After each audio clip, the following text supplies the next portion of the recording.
Unde sunt mari bucurii, poporul se strânge,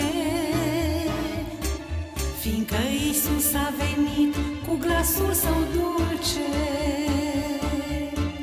Toarnă Dumnezeu har din harul său și împlinim cuvântul său. Toarnă Dumnezeu har din harul său și împlinim cuvântul său.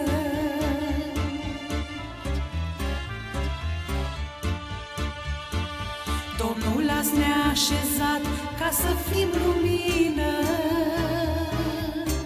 și orice suflet ce-i chemat să vadă să vină.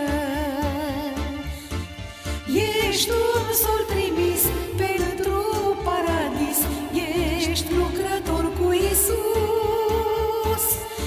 Ești un sol trimis pentru paradis, ești lucrător cu Iisus.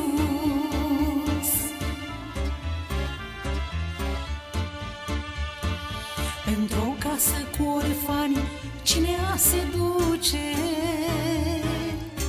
să-i întrebe ce nu au și ce nu le ajunge?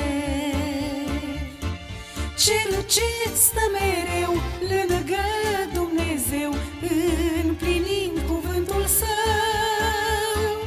Cel ce stă mereu lângă Dumnezeu, împlinind cuvântul său.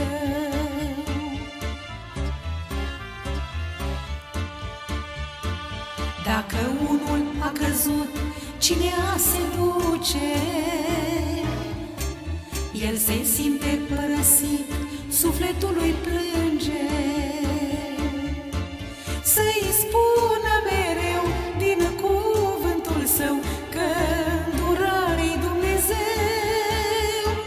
Să-i spună mereu din cuvântul său că îndurare-i Dumnezeu.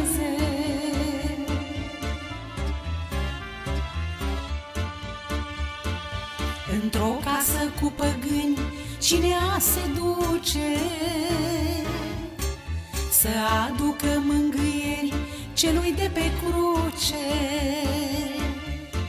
Să spună mereu din cuvântul său că iubire-i Dumnezeu. Să spună mereu din cuvântul său că iubire-i Dumnezeu.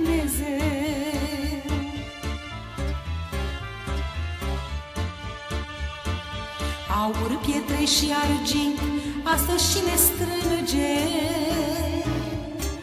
Nu va rătăci nici când Domnul îl va unge.